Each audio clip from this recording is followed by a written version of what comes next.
I just love that yellow. Look how bright that is. Truffula pink Gomphrena is coming in. In this video, I'm going to show you what a big gardening day looks like for me. And at the end of the video, I'm going to show you what it looks like a month and a half later. Some of these drifts are just mind-blowing to me. And if you want to see hundreds of hydrangeas progressively bloom week to week, make sure to catch our Sunday video of the hydrangea tour. Hope you enjoy. So in bed 1 of 3, I'm going to put Supertunia Cool Jazz. It's a Vista, it's going to be big. And I've also got the unplugged pink. I think that looks really good with it. And some sweet potato vines, and we'll see what else we can put in. But first, I've got 1, 2, 3, maybe 4 plants I need to get out. That oak leaf hydrangea, they don't do well up here. Too much sun. I don't know why these 2 burning bushes died. I don't care about them, and I don't really care about this cedar either. But everything else is hydrangeas and really big vanilla strawberries. So I'm gonna get water to this one and water the annuals, water the big stuff that I really care about. And the grasses are starting to come up, so this is gonna be nice. But this is garden bed 1 of 3, so I got a boogie.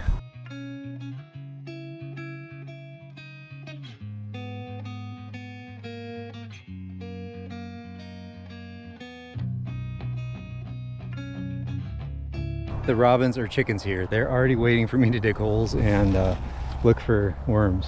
There she is. It's probably the same too. All right, let's dig some holes.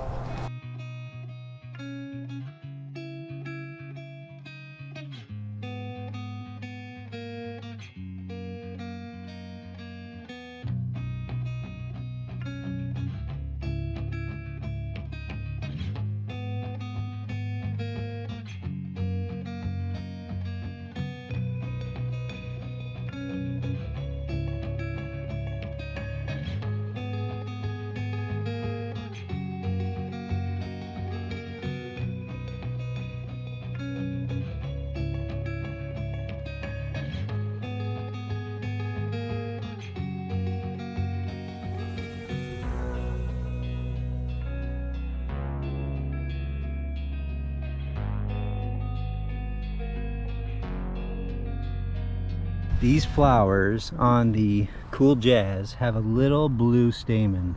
That is so cool, and the inside is kind of blue as well. That is just awesome.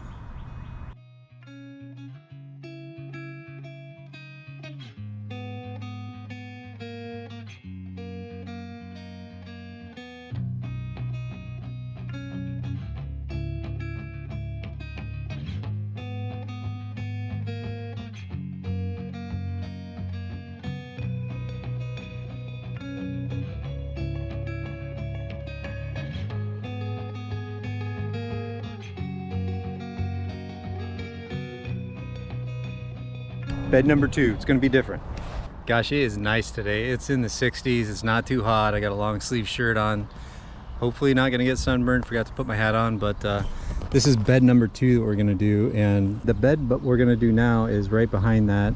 This small little teardrop. It's a bed solely because I have this volunteer oak and a white pine I planted 5 years ago that's doing nothing. I think we're gonna take out the oak because I got quite a few of those. And we're going to put Crocosmia throughout the whole center.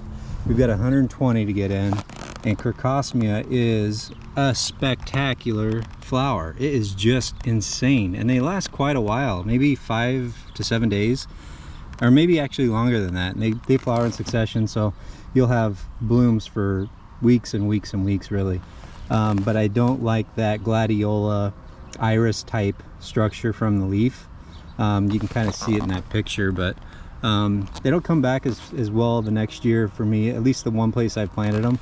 So we're going to plant these Supertunia Vista snowdrift around them, and they get 12 to 24, let's call it 2-foot spread. So that's a monster petunia, and I think we're going to plant petunias around the edges, and we'll see if we have enough space that we need the and if I need more white, I'll use the Superbena snowdrift on a whiteout, which doesn't get quite as big, only 12 inches it says. I thought those got really big, but they just bloom forever, so that's why people buy them and put them in drifts. So this will be a white bed with red powerful flowers coming out in late July, August. So like I said, I think we're gonna sacrifice that guy, maybe even the white pine, and just put annuals in this small spot. But that'll be a cool contrast against the big hydrangea beds that we've got, the Quickfire, the vanilla strawberry, the Pinky Winky Prime, the Pinky Winky original garden beds. They're dedicated solely to a specific hydrangea. We've got 5-ish in each one, and this summer is going to be awesome. This will be just a nice little annual pop of color all summer starting now, and they'll spread out really well. I got to get the edges done and holes dug. Then I'm going to pop the Crocosmia Lucifer in, and I'm going to use a method where I'm just going to dibble, I think, the holes and poke them in, because I peeked in and they're already starting to sprout. So on top of that, I got another 80 Lariatus. I don't know if I'll put them here, but I'm gonna tuck them in with some grass, I think, and just let them go. Maybe in this bed, actually. I don't know. That needs weeded though. We shall see, but a lot to do. Bed number 2, got one more after this at least.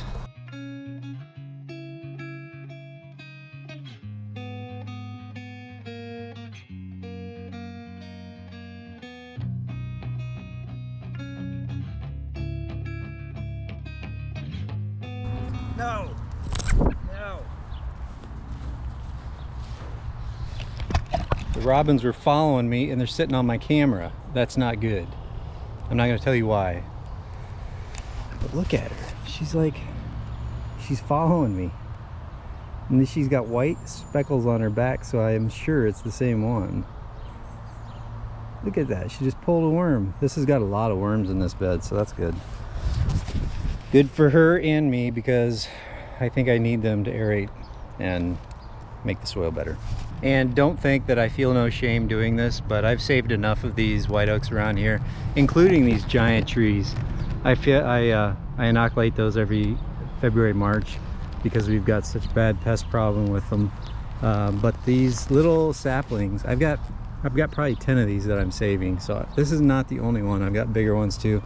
But these saplings get a little wasp that makes these burrows.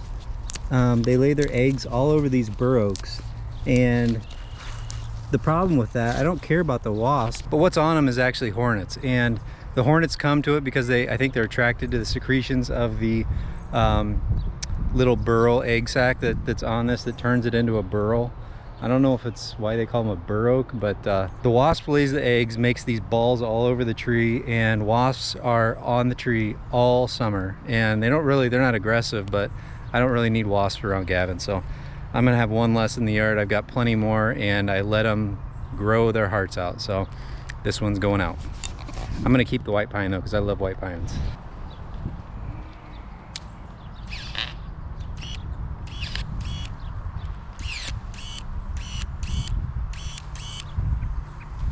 Sad.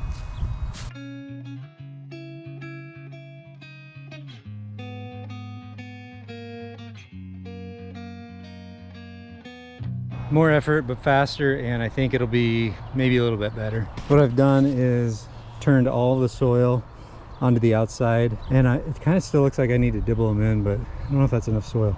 I might pull a little bit more out. I'm going to carpet that entire center with the Crocosmia, so they're shooting up, and on the edges we've got that white border of Superbena and Supertunia Vista. Then I'm gonna have to re-drill all my... I don't mind extra work. Just get it done, please.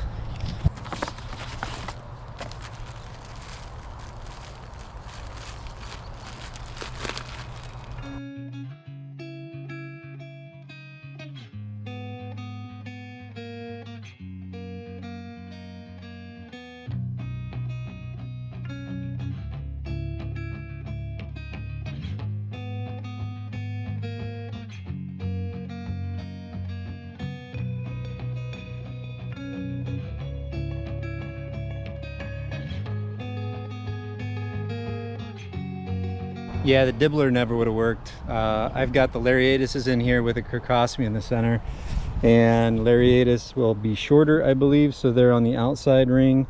Crocosmia is in the middle. They'll be taller and that spiky look. But the Lariatus is going to actually add a nice little component. I like that bushy, grassy look of the foliage. I don't like the look of the Crocosmia as much, so I think that'll hide that first wave of texture I don't care about, and by the time they get tall enough, they'll start pushing flowers from the Crocosmia, and that'll be really awesome against this white edge. I just got to re-dig all my holes. I literally dig a hole and fill it in every time, but I guess that's gardening.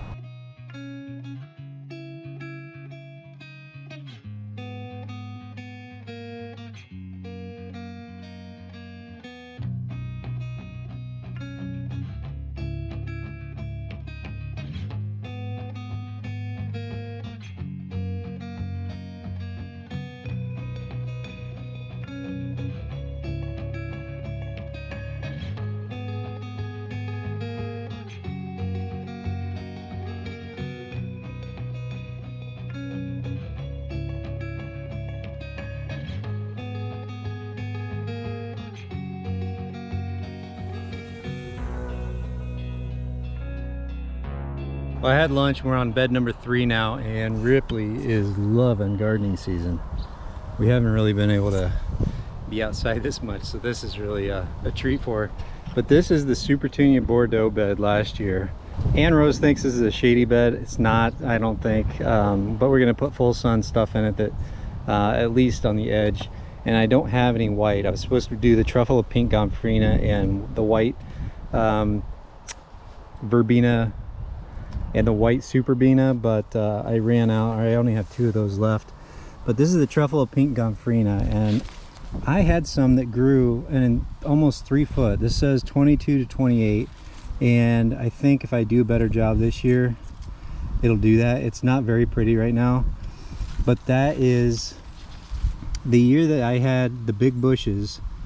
It was amazing, and it grows these little balls of purple or pink balls that you can see that bees on it. The pollinators seem to go to. So with that, I found 4 more Supertunia Vista Bubblegums, and I don't know how those got away from me the other day when I was planting that bed out, because I probably would have used these. I overplanted that one, but I like that anyway. So I'm going to try to spread these out as much as I can and complement that with potato vines. I'll probably do all the Truffula pink in the middle and then start spacing out the bubblegum to try to get as much of that 3-foot spread as I can out of that Vista petunia. I think that'll be a nice edge. I think the chartreuse potato vines going down between the vistas will add some color and really do what I was trying to do last year with the lemon coral sedum. They just didn't spread enough, and these potato vines spread 4 to 6 foot or 4 to 8 foot Chat GPT. I haven't used them in a while, but really like them.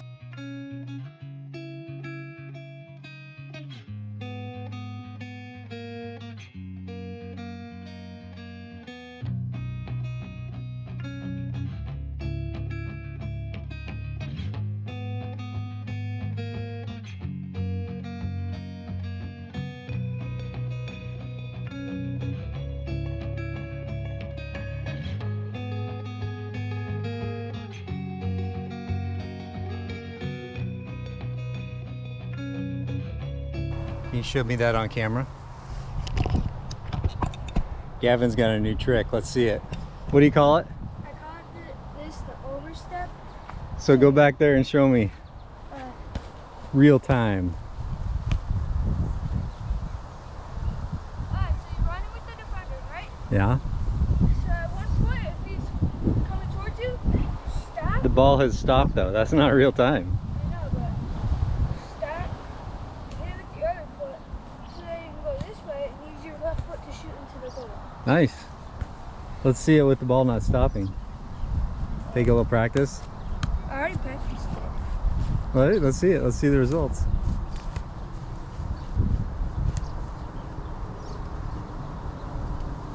what it would look like in action. There you go. Nice, bud. Good job. Practice.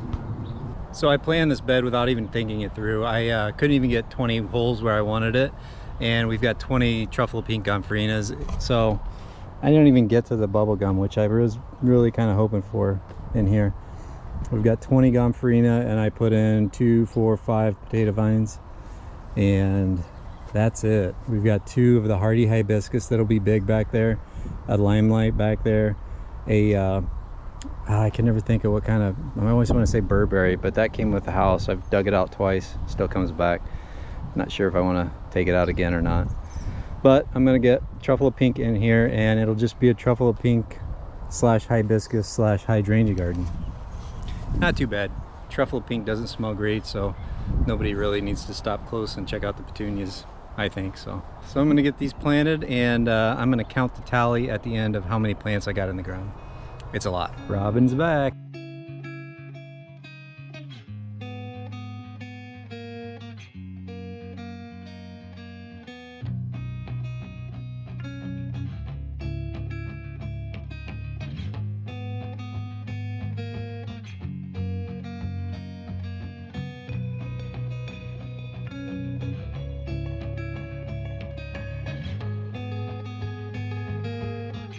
So I got 20 Truffula pink Gomphrena in this bed, and I'm kind of underwhelmed. I've got 5 sweet potato vines as well, and if it wasn't for the giant hibiscus back there, we got 1 and 2, I would not be too impressed with this effort, and the hydrangea back there. But I'm trying to figure out how to get those 4 bubblegums in, and that would really change it for me. I hate to do this much work and not be proud of the effort, so I'm gonna figure out how to get those bubblegum in real quick.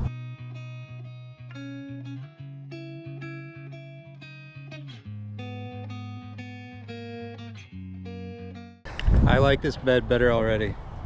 It is anything with Supertunia Vista bubblegum I'm gonna watch every day.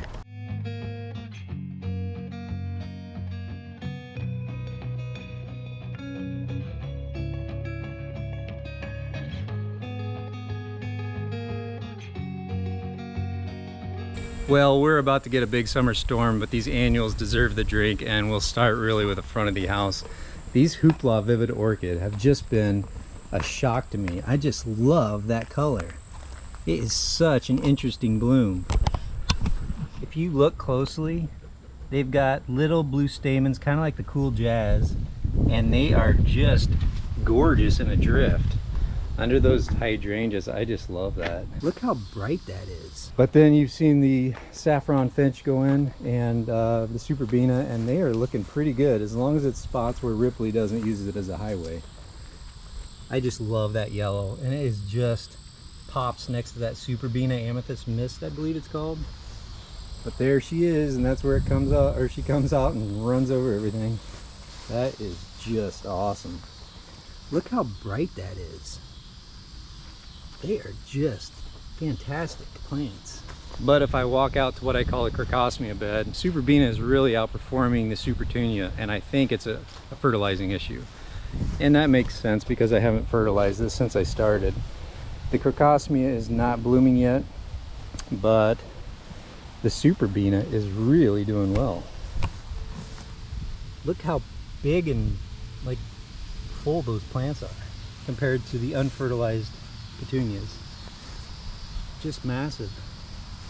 So I'll get fertilizer on those petunias tonight, and we've got one Lariatus that's coming up, but that Crocosmia in the background is going to be the coolest flower you've ever seen. Crocosmia just kind of looks like a dragon's head to me. I don't really know how to explain it, but it's not a gladiola. The foliage looks like a gladiola, but here we've got the Silverberry bed, which I finally got mulch on the pipes. And this bed is in the Pinky Winky Prime bed. So these drifts could also use some fertilizer, but they have got to be the fullest out of all the petunias so far. Maybe not the bubblegum, but Silverberry is really a nice plant. And I gotta show the bubblegum. I know it's not in this video, but it's looking pretty good. Look at that. Everything's gonna get a drink here in about an hour. There's a big storm rolling in, but that is a full drift of stuff. I love that.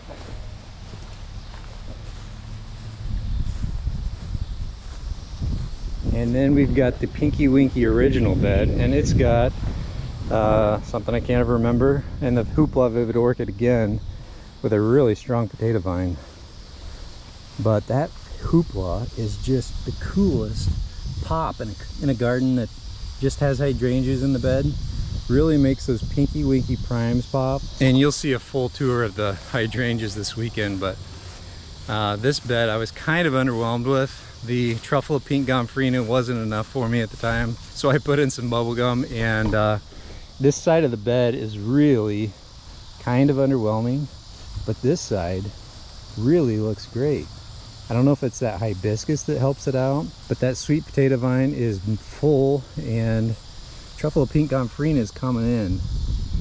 It's just not, it's not the plant I bought 5 years ago. I don't know what's changed with that. It's got to be how I planted it, but really liking those hibiscus. But that's a cool side to the yard. I kind of glaze by that and I don't really notice that side of it. It looks really good. To the cool jazz, I might just have a problem in this bed. This corner, I had to pull out 2 plants, and the cool jazz is not doing well there. Even though it has drip to it, it's not doing well here. And there's one doing well by this giant hibiscus, and then there's 2 on this side. But that's it. But I love the cool jazz because they've got that blue pistil coming out, or stamen, I'm not sure. It is just awesome. You don't stop and look inside a petunia, but I do. And if you like hydrangeas, we've got a weekly tour showing how the blooms progress week to week, and it is just stunning this year. This vanilla strawberry is just a monster. But the rain just got here, so thanks for watching, and we'll see you in the next video.